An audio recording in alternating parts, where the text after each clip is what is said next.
Voluntarios y rescatadores colombianos se afanan para sacar de entre los escombros a aquellos atrapados por el seísmo en ciudades como Pereira o Cali a un día de que se cumpla el plazo crítico de 72 horas. Putin amenaza con incautar buques europeos en represalia por la confiscación de buques rusos sancionados. Las nuevas sanciones de la UE permiten vender el petróleo y otras cargas incautadas. Al menos 4 muertos, entre ellos un niño de 8 años, por los ataques entre Kiev y Moscú. Más de la mitad de Europa se verá afectada por otra ola de calor, la quinta del verano, con temperaturas cercanas a los 40 grados.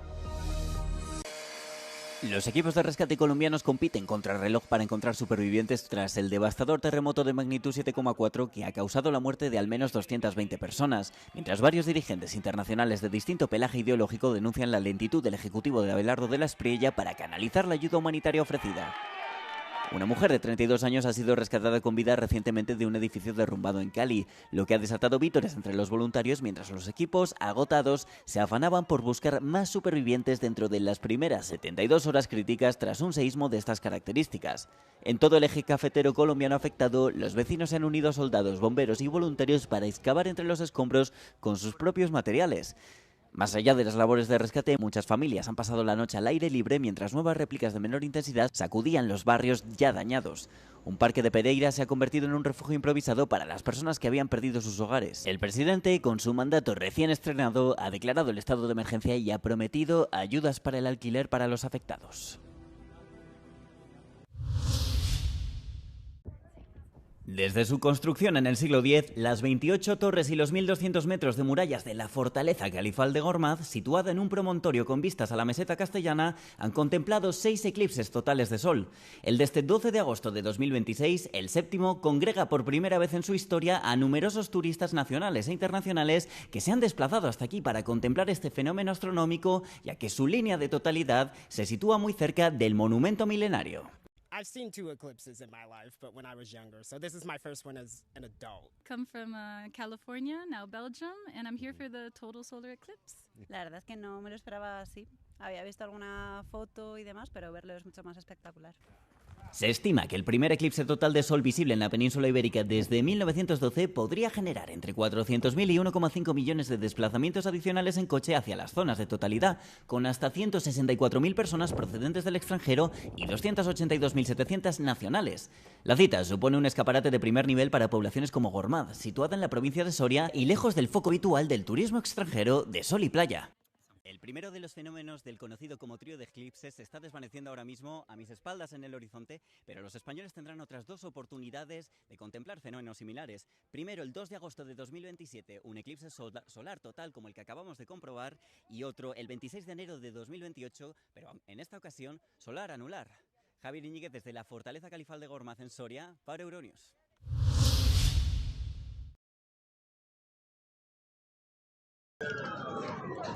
Marruecos vuelve a señalar a España. El Consejo Nacional de Derechos Humanos del país ha presentado un informe acusando a la policía española de agredir a los migrantes que cruzaron a Ceuta el pasado 30 de julio, con denuncias de malos tratos que, según indica el texto, se habrían producido lejos del alcance de las cámaras.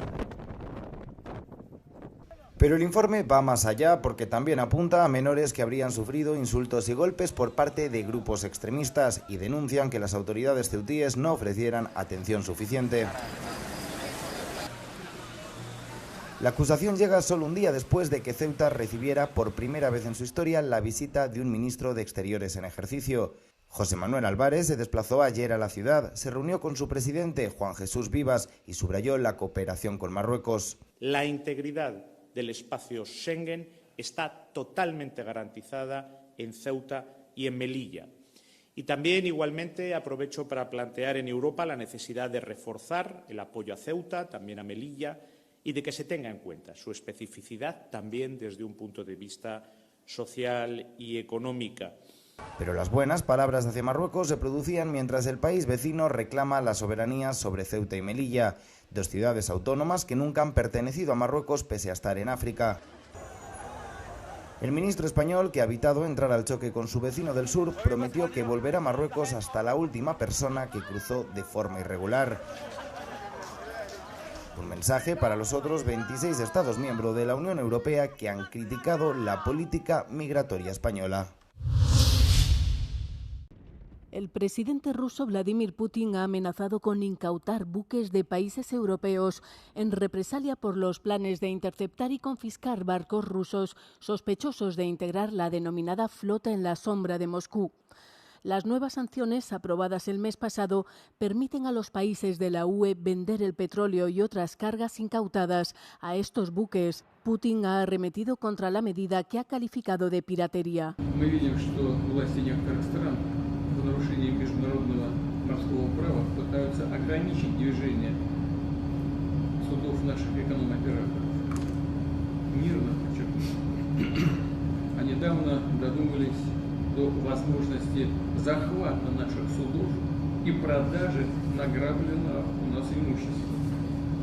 Разумеется, это не что иное, как пиратство и разбой. И если это на практике начнет реализовываться, мы вынуждены будем отвечать зеркально. Varios países europeos han interceptado buques que transportaban petróleo ruso y otras mercancías. A menudo antiguos y en mal estado, estos barcos se utilizan para eludir las sanciones occidentales contra Rusia.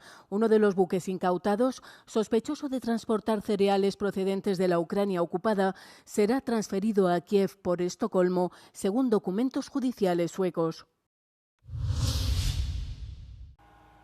Los ataques nocturnos entre Rusia y Ucrania con más de 500 drones dejan 4 muertos.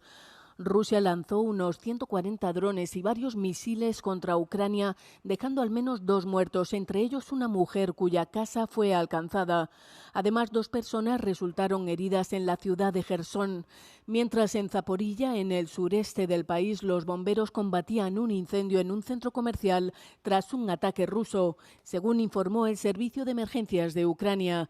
También en el sur, otro ataque ruso contra Odesa provocó un incendio en un edificio residencial de varias plantas. Kiev aseguró haber neutralizado 112 drones. En Rusia, los ataques con drones ucranianos contra Novorossiysk mataron a 2 personas, entre ellas un niño de 8 años, e hirieron a otras 8, según el gobernador regional. El presidente Zelensky afirmó que Kiev atacó la base naval de Novorossiysk, el último bastión importante de la flota rusa en el Mar Negro. Rusia habría derribado durante la noche más de 500 drones ucranianos en su territorio y en el Mar Negro, según informó el Ministerio de Defensa ruso.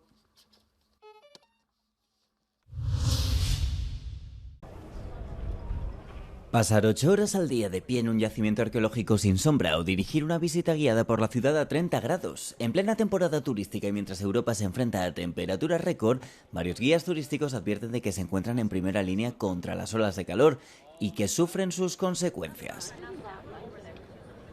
El verano pasado, una guía de 56 años falleció tras desmayarse mientras realizaba una visita guiada al Coliseo de Roma bajo un calor abrasador. On a été à Pérouge, qui est une petite ville médiévale là, qui est au nord-est de Lyon, et il fait plus de 40 degrés au soleil, enfin, c'est assez compliqué. El guía turístico francés explica que, aunque los guías puedan pedir a sus clientes que cancelen o pospongan la visita debido al calor, a menudo esta no es una opción, ya que trabajan para intermediarios y las visitas a veces se reservan con mucha antelación. La plupart du temps, on travaille pour une agence, un tour opérateur, un croisiériste, enfin, ça peut être très varié, comme je disais avant. Et là, c'est eux qui choisissent, très clairement, et la plupart du temps, c'est pas annulé. Mais ça arrive. En lugar de cancelar una visita, algunos de sus colegas han pedido, por ejemplo, que conviertan recorridos en bicicleta a uno en autobús o que se sustituya un recorrido a pie por la ciudad por una visita a un museo con aire acondicionado. Gabriel afirma que estos cambios también benefician a los visitantes, ya que la mayoría de los clientes tienen más de 60 años y algunos no soportan el calor. Mientras tanto, dado que Reino Unido se prepara para afrontar el verano más caluroso de su historia, el responsable de formación de la Federación Europea de Asociaciones de Guías Turísticas afirma que los lugares de interés deberían ampliar su horario de apertura para permitir visitas tempranas y tardías durante las horas más frescas del día. In Greece, a lot of museums and open-air sites open very early in the morning, and they remain open until 8, 9 o'clock in the evening. So people can visit at times which are more comfortable rather than in the midday sun. Temis también anima a los museos y yacimientos a instalar toldos para que los grupos puedan esperar a la sombra mientras hacen cola para entrar o cuando se detienen para escuchar las explicaciones. Otras soluciones incluyen repartir botellas de agua, aumentar el número de fuentes públicas e instalar nebulizadores para refrescar a los visitantes. Dado que las olas de calor serán cada vez más intensas y frecuentes debido al cambio climático, los visitantes también podrán optar por viajar en mayo o septiembre en lugar de hacerlo en pleno verano.